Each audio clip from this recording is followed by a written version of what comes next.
अस्सलाम वालेकुम। सुल्तान मोहम्मद फ़ातेह कौन थे? सल्तनत उस्मानिया के तख्त पर तो कई सुल्तान बैठे और कईयों ने कई बड़ी बड़ी जंगें लड़ी और उनमें जीत भी हासिल की, मगर उनमें से बहुत कम ही ऐसे सुल्तान आए हैं जिनका नाम तारीख़ के पन्नों में मोटे अल्फाज के साथ लिखा गया हो।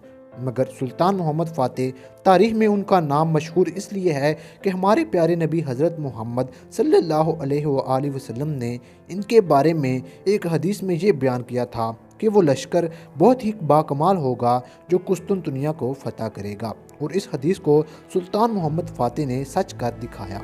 सुल्तान मोहम्मद फ़ातेह सल्तनत उस्मानिया के 7वें सुल्तान थे। ये 12 साल की उम्र में ही तख्त नशीन हो गए थे। वो इसलिए कि सुल्तान मोहम्मद फ़ातेह के बड़े भाई की वफ़ात के बाद उनके वालिद सुल्तान मुराद सानी को बहुत ज़्यादा सदमा पहुंचा, जिसकी वजह से इन्होंने अपनी सल्तनत छोड़ दी और दरवेशी की ज़िंदगी गुजारने लगे। और जाते जाते सुल्तान अपने सबसे छोटे बेटे सुल्तान मोहम्मद सानी यानी कि सुल्तान मोहम्मद फ़ातेह को सौंप गए, मगर अभी कम उम्र की वजह से सुल्तान मोहम्मद फ़ातेह से अपनी सल्तनत संभाली नहीं गई। जब सुल्तान मोहम्मद फ़ातेह तख्त नशीन हुए तो ईसाइयों और बाज़ंतीनियों के खिलाफ तुर्कों ने बहुत सारी जंगें हारी, क्योंकि सुल्तान मोहम्मद फ़ातेह अभी जंगों की हिकमत अमली नहीं जानते थे।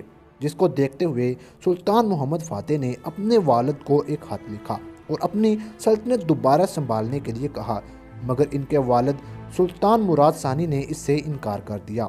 जिसके बाद सुल्तान मोहम्मद फ़ातेह ने एक मरतबा फिर अपने वालिद सुल्तान मुराद सानी को खत लिखा, जिसमें लिखा था कि अगर आप इस सल्तनत के सुल्तान हैं तो अपनी फ़ौज को कमांड करें, अगर मैं इस सल्तनत का सुल्तान हूँ तो मेरा ये हुक्म है कि आप आकर मेरी फ़ौज को कमांड करें।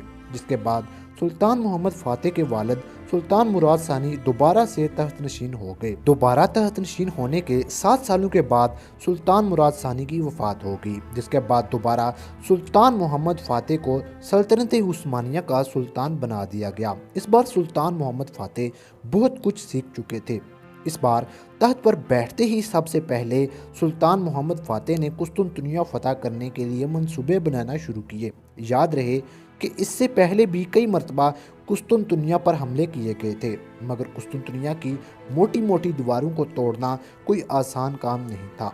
कुस्तुनतुनिया तीनों तरफ से पानी के दरमियान था और उसकी एक साइड खुश्की की तरफ थी। इस बार सुल्तान मोहम्मद फ़ातेह ने हमला करने से पहले पूरी तैयारी की, जिसके लिए इन्होंने एक बहुत बड़ी तोप तैयार की।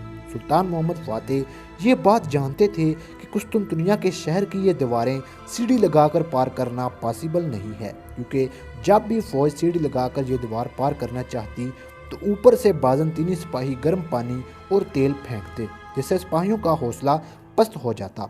इसलिए सुल्तान मोहम्मद फ़ातेह ने एक बड़ी तोप तैयार करवाई, जिससे कि कुस्तुनतुनिया की वो अजीम दीवार गिराई जा सके, और फिर ऐसा ही किया गया। सुल्तान मोहम्मद फ़ातेह के दूसरी मरतबा तख्त नशीन होने के 2 साल के बाद कुस्तुनतुनिया को घेर लिया गया। कुस्तुनतुनिया के तीनों अतराफ जिनके इर्द गिर्द समंदर था, वहाँ पर सुल्तान मोहम्मद फ़ातेह ने बड़ी बड़ी सिपाहियों से भरी हुई कश्तियाँ भेज दी और आखिरकार कुस्तुनतुनिया फ़तह कर लिया। सुल्तान मोहम्मद फ़ातेह की उस वक़्त उम्र सिर्फ़ और सिर्फ 21 बरस थी। कहा जाता है कि कुस्तुनतुनिया की फ़तह में सुल्तान मोहम्मद फ़ातेह के कई उस्तादों का हाथ था, जिन्होंने सुल्तान मोहम्मद फ़ातेह का हौसला पस्त होने नहीं दिया। कुस्तुनतुनिया फ़तह करने के बाद सुल्तान मोहम्मद फ़ातेह ने और भी कई इलाके फ़तह किए। सुल्तान मोहम्मद फ़ातेह की वफ़ात के वक़्त उनकी उम्र 49 साल थी। कई तारीख़ दानों ने यहाँ तक लिख दिया है कि सुल्तान मोहम्मद फ़ातेह की मौत कुदरती नहीं बल्कि इनको जहर दिया गया था, मगर इसके पीछे क्या सच्चाई है ये कोई नहीं जानता। ये थी तारीख़ सुल्तान मोहम्मद फ़ातेह की। मज़ीद इस तरह की तारीख़ी वीडियोज़ देखने के लिए मेरे चैनल असल तारीख़ को सब्सक्राइब करें।